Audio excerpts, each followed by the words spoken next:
Bienvenue dans Road to OBM où l'on aide les online business managers à simplifier, structurer et développer leur business et celui de leurs clients. Moi c'est Céline. Et moi c'est Sam. Rejoins-nous chaque semaine si toi aussi tu veux être reconnu pour ton expertise, rémunéré à ta juste valeur et t'épanouir en tant qu'OBM. C'est quoi la pire façon d'aborder un call découverte d'après toi ? Ça dépend de ce qu'on recherche, mais d'après moi, en tout cas, la pire façon d'aborder un call découverte, c'est de prendre le client au téléphone, de lui demander ce qu'il a besoin, et ensuite de lui dire qu'on revient vers lui avec un devis, quoi. la façon classique, j'ai envie de dire. Oui, c'est la façon la plus courante, en tout cas, ouais. Ouais. Qu'est-ce qu'il y a de mal, du coup, avec cette façon de faire ? Ce qu'il y a de mal, je sais pas, mais ce qui est sûr, c'est que c'est la cause de nombreuses problématiques. Et on s'en rend pas forcément compte. Puisque quand on fonctionne de cette façon, ce qu'on fait, c'est simplement répondre à la demande. Répondre à la demande, et quand on se contente de répondre à la demande, eh bien, automatiquement, on se met dans une posture et dans une relation de subordination. Et le problème, c'est que bien souvent, le call découverte, c'est le premier contact que tu as avec un client. Eh bien, lors du premier contact avec quelqu'un, tu te mets tout de suite dans une relation de subordination, eh bien, c'est normal que plus tard, la relation, elle ressemble plus à une relation de patron-salarié, en fin de compte, une relation de subordination plutôt qu'à une réelle collaboration et une réelle relation de client-prestataire. Puisque la nature vraiment du premier contact va déterminer la nature de la relation sur le long terme. Donc pour moi, c'est pas, de mon point de vue, encore une fois, quand c'est ce qu'on veut, c'est très bien.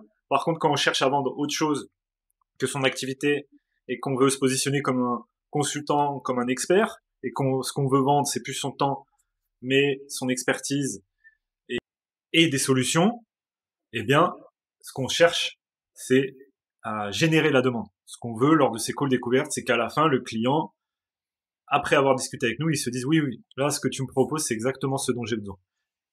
Donc, ouais. Pour résumer, de toute façon, c'est pas toi qui guide le client, c'est lui qui te guidera. Donc, ça c'est vrai dans la relation avec ton client et c'est vrai dans le call découverte. Moi, je dirais qu'une autre mauvaise façon d'aborder le call découverte, c'est justement de l'aborder comme un call de vente. Ouais. Et du coup, de se stresser tout de suite pendant ce premier call, comme si on avait quelque chose à vendre, comme si on allait devoir se vendre, alors que ce call découverte, d'après moi, il a justement pour but de venir qualifier si la personne qui réserve ce call, elle a le problème qu'on est en mesure de résoudre. Et donc, ce call découverte, finalement, c'est un filtre pour savoir si nous, on est à même de l'aider. Et donc, l'issue, c'est pas la vente. C'est simplement de savoir est-ce que on va plus loin ou pas, parce que l'option ou pas, elle est possible. Et c'est grâce à ce fameux call découverte. Ouais, mais ça implique que tu saches exactement quel est le problème que tu résous et surtout que ce que tu proposes soit une solution à cette problématique. Et malheureusement, eh bien, quand tu vends ton activité, quand tu vends des services un peu à la carte ou que tu vends tout simplement à l'heure, eh bien, la seule chose que tu peux faire en réalité, c'est t'adapter à la demande du client. C'est-à-dire, le client, il vient avec ses besoins, en tout cas ce qu'il pense être ses besoins, parce que c'est là le problème. Ouais. Et on va peut-être en reparler. On va en reparler parce que c'est important. Le client, il vient, lui, avec son propre diagnostic de sa situation et avec ce qu'il pense avoir besoin et il te demande si tu peux l'aider. Et donc, quand tu te contentes de répondre à cette demande-là, eh bien, en fait, automatiquement, ce que tu vas chercher à faire, c'est vendre quelque chose, en fait. Et c'est là que la vente, elle devient gênante. Parce que tu abordes ce call-là comme si tu voulais convaincre, puisque le client il vient en sachant à peu près ce qu'il veut, et toi, en fait, tu vas simplement lui dérouler tout ce que tu sais faire, essayer de le convaincre, te justifier, lui montrer toutes tes compétences, tes expériences passées, lui envoyer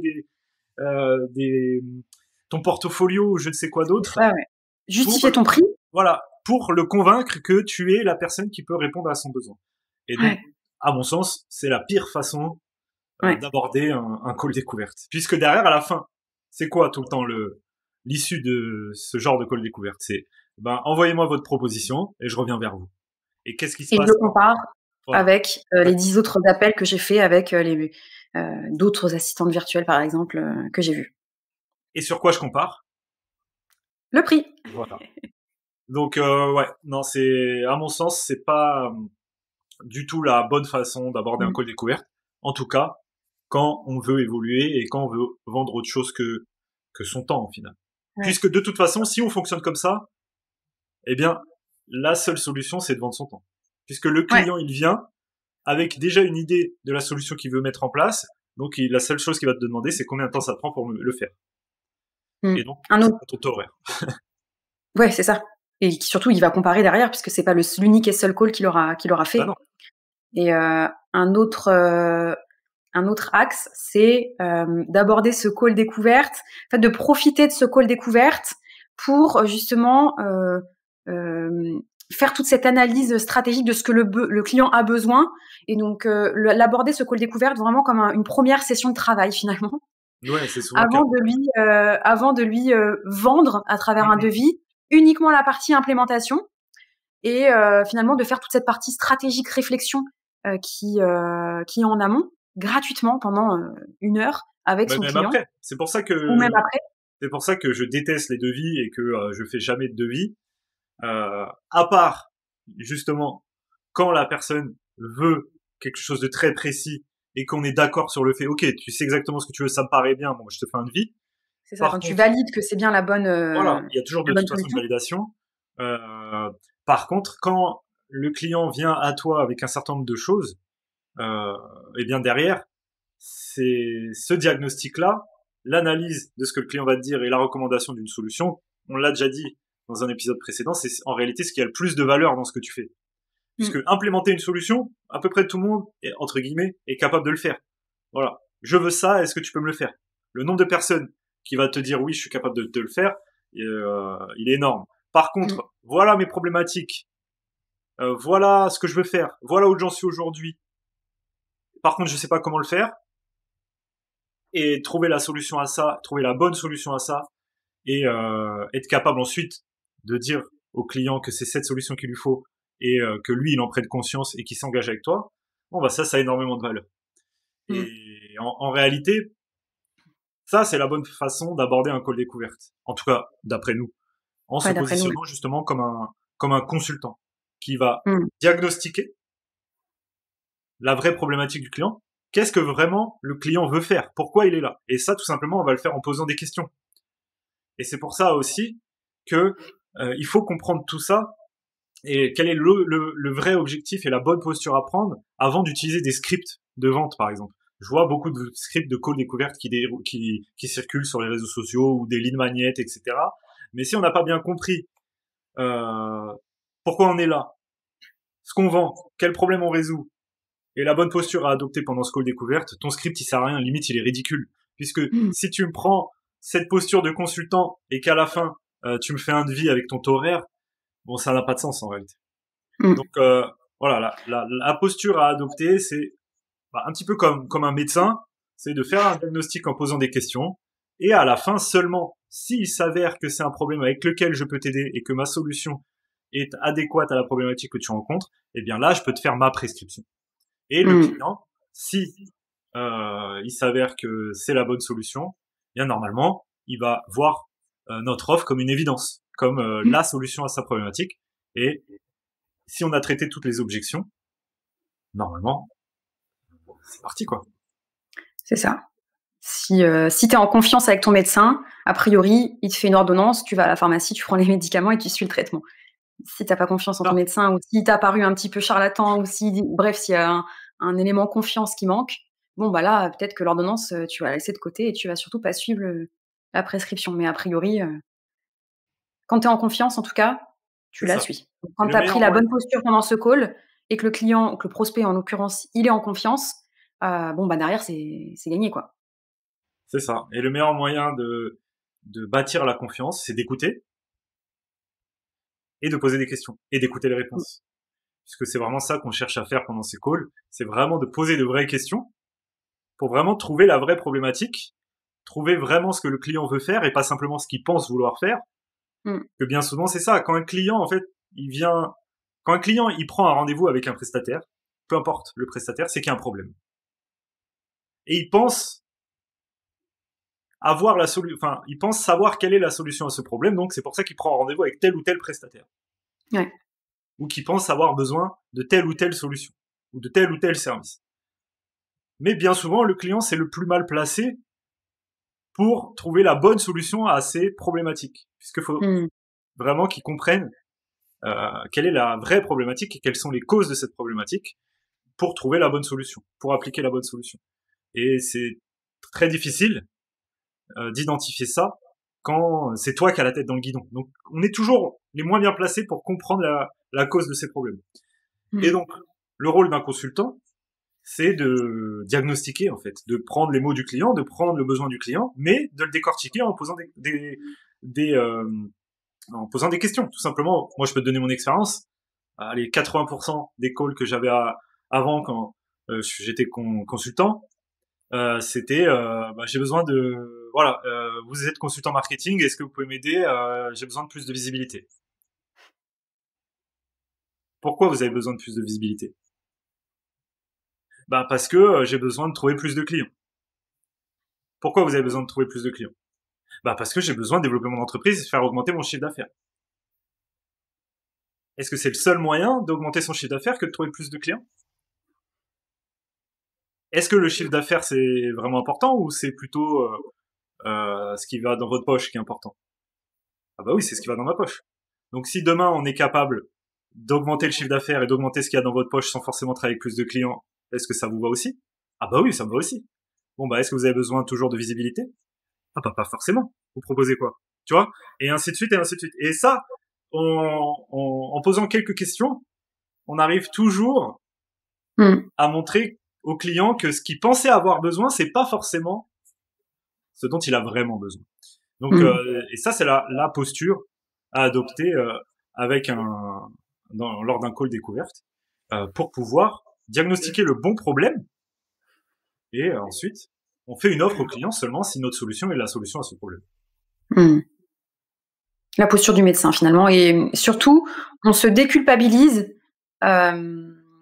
pendant cette phase de découverte. Si on n'a pas la solution, si on n'est pas la bonne personne pour aider son client, on l'envoie vers un confrère, vers une autre solution surtout, parce qu'on n'est pas là pour se vendre, on est là pour diagnostiquer.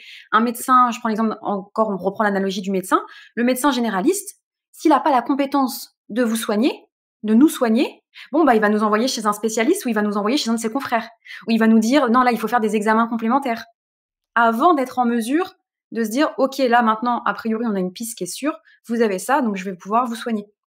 Là, c'est pareil. C'est ça. Et c'est là que, en fait, on apprend à aimer la vente, parce qu'il y a beaucoup de personnes, et notamment les personnes avec qui on travaille, au premier abord, elles aiment pas la vente, parce qu'elles pensent que la vente, c'est se vendre et convaincre.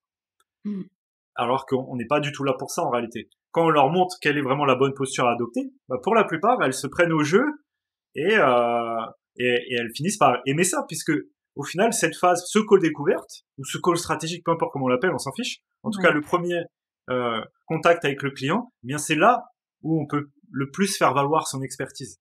Puisque être expert, en réalité, c'est surtout trouver la bonne solution au bon problème. Et donc, ce premier contact-là, avec les questions qu'on va poser, on va permettre déjà, de vraiment comprendre avec le client ce qu'il veut vraiment, puisque c'est bien souvent pas très clair. Et une fois qu'on a compris ce qu'il veut vraiment, là seulement on peut définir et déterminer la nature et la valeur de la solution qu'on va apporter. Tu vois? Parce que on parle souvent de facturer en fonction de la valeur. Mais pour pouvoir facturer en fonction de la valeur, il faut déjà bien comprendre ce que le client veut vraiment. C'est une fois qu'on a compris qu'est-ce que veut vraiment le client qu'on va pouvoir déterminer la valeur de ce qu'on va réellement lui apporter.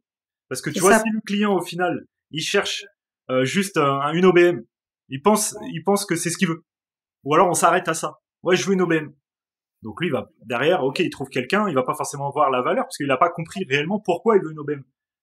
Par contre, si derrière, nous, avec nos questions, on arrive à lui faire comprendre et à déterminer que ce qu'il veut vraiment, en fait, c'est doubler son chiffre d'affaires dans l'année.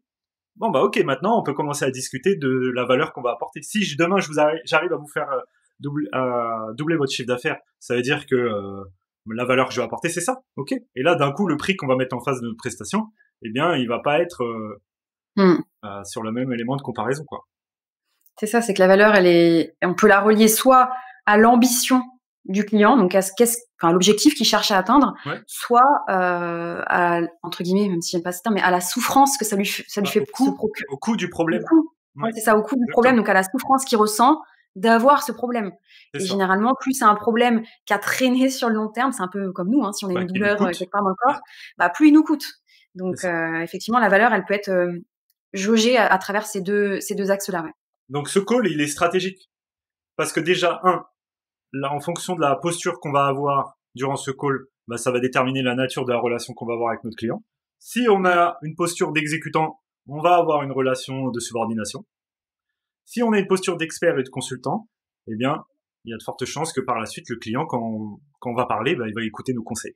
Ça, c'est la première chose. Et ensuite, ce qu'il faut retenir, c'est que on est simplement là pour diagnostiquer si le client, il a réellement le problème qu'on peut l'aider à résoudre. Et si c'est le cas, là, uniquement là, dans ce cas-là, on lui fait notre prescription avec notre solution. Et bien souvent, dans la plupart des cas, ça se passe très bien. Ça se passe très bien. Et on prend goût à la vente quand on fonctionne de cette façon-là, en fait. Donc, comment tu résumerais ça pour savoir quelle est la bonne posture à adopter lors d'un call découverte? Pour résumer, pour faire simple, plutôt que de répondre à la demande, il faut la générer. C'est-à-dire que à un moment donné, le client, il vient avec son besoin. Donc, plutôt que de répondre à ce besoin-là, on va lui poser des questions pour comprendre quelle est réellement sa demande et son réel besoin, pour ensuite lui proposer une solution pour que ça soit lui qui ait envie d'acheter la solution plutôt que toi qui essaye de lui vendre un truc. Voilà, si on devait résumer ça, on veut générer la demande plutôt que de se contenter d'y répondre. Et ça fait toute la différence dans le processus de vente finale. Sur le tarif auquel on peut vendre nos prestations, sur la relation qu'on va avoir avec notre client par la suite, et sur la santé de notre entreprise à nous. J'espère que cet épisode t'a plu. Si toi aussi tu souhaites développer ton business d'OBM pour t'épanouir professionnellement et financièrement, clique tout de suite sur le lien en description. Sam t'a préparé un atelier vidéo pour t'expliquer les 3 changements que les assistantes virtuelles et les online business managers doivent effectuer afin d'être reconnus pour leur expertise et rémunérés à leur juste valeur. À la semaine prochaine pour un nouvel épisode de Road to OBM.